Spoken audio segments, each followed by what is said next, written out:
Hello there, welcome to part 2 of Let's Play Deadliest Warrior the game. And this time we're going to have a look at some of the extra things to do in the challenge mode. Once you've cleared arcade as all 8 of the basic characters, you unlock the challenge mode. And there are a few fun extra things to do in there. So let's take a quick look, shall we?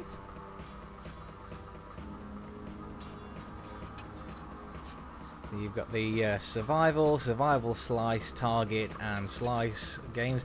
The target and the slice games, they are just the same mini games from the arcade mode basically. So nothing exciting to show you there. Survival, slice and survival, however, are new modes. So we're going to show you a little bit of survival to start things off with.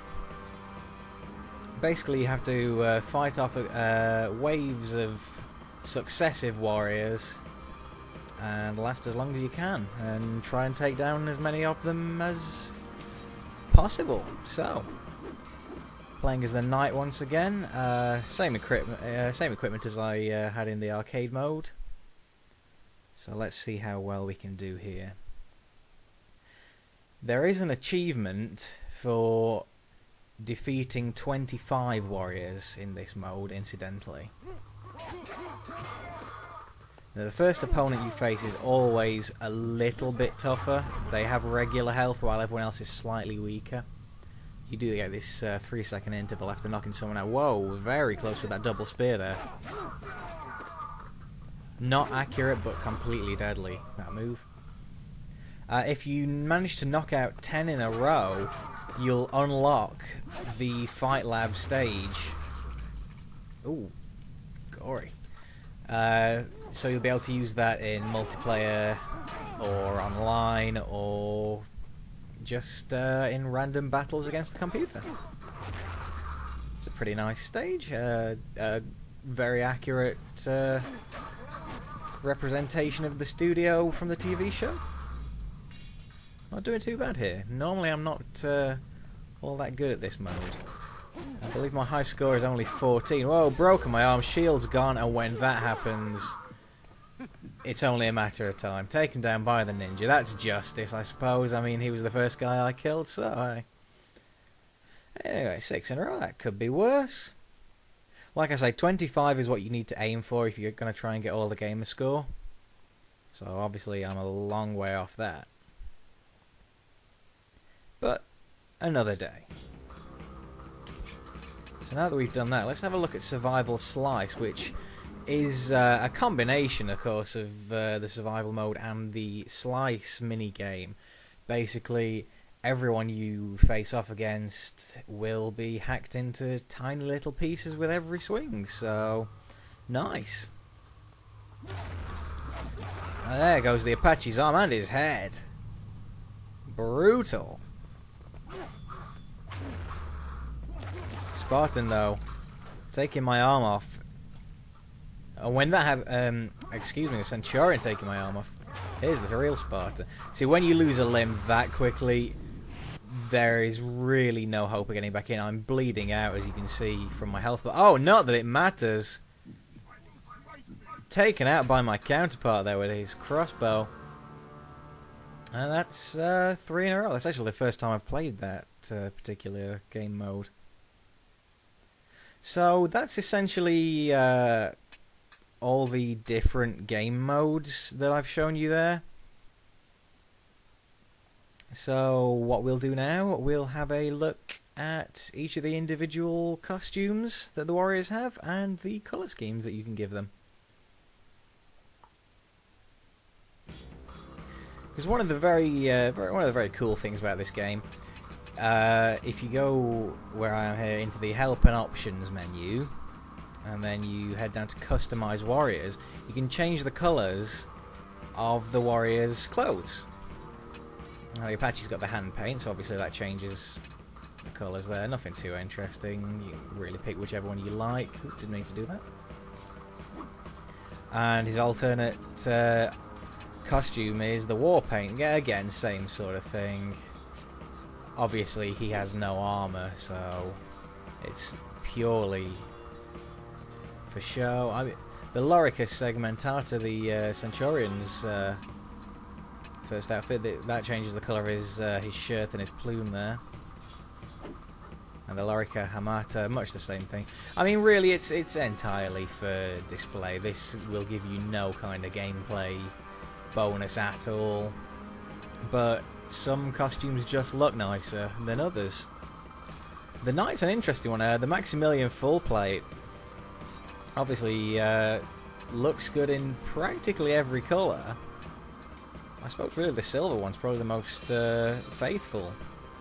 A nice pink Knight there if you prefer, but not for me, thanks. And the coater plates again. This one looks fantastic in any colour, to be honest, and completely believable. You can imagine a knight wearing any of these colours, but I've gone with red. It's my favourite, and it just looks good. The ninja and the shinobi Shizoku, however you pronounce that. Black the default colour, then you've got red, green, very sort of camouflage kind of colours that the ninja might use to blend in, except for that white which stands out a mile, and that pink which stands out 3 miles.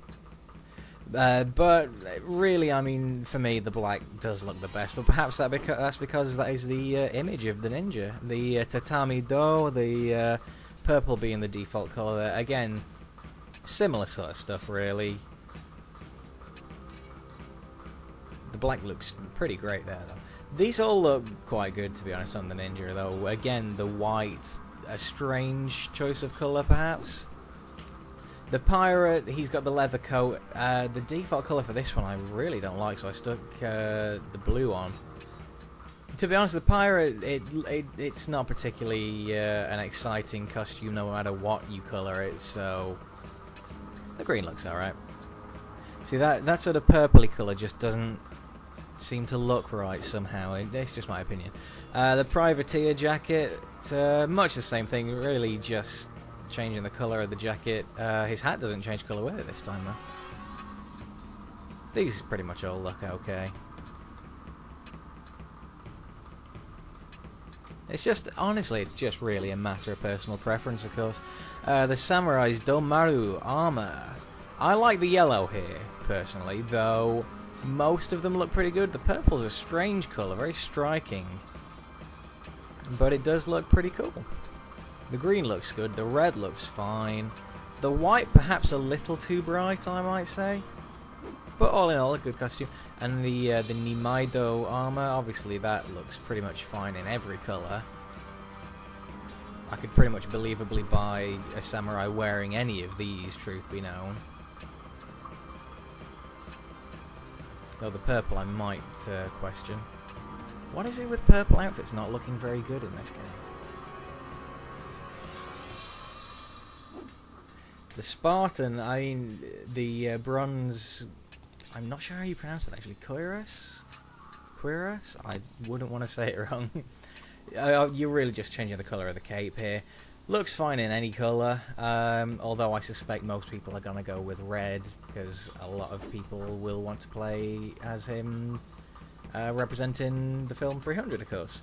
The Lino Thorax, again, same thing. You're only changing the colour of the cape, and they are the exact same colours, so in all likelihood, if you pick red on the first one, you're probably going to pick red on the second one. But they all look good. The Viking, he's got the chainmail as his default costume, his default armour. And again, you're just changing the colour of the shirt here. Viking looks good in pretty much any colour, even actually the purple this time looks pretty decent on him.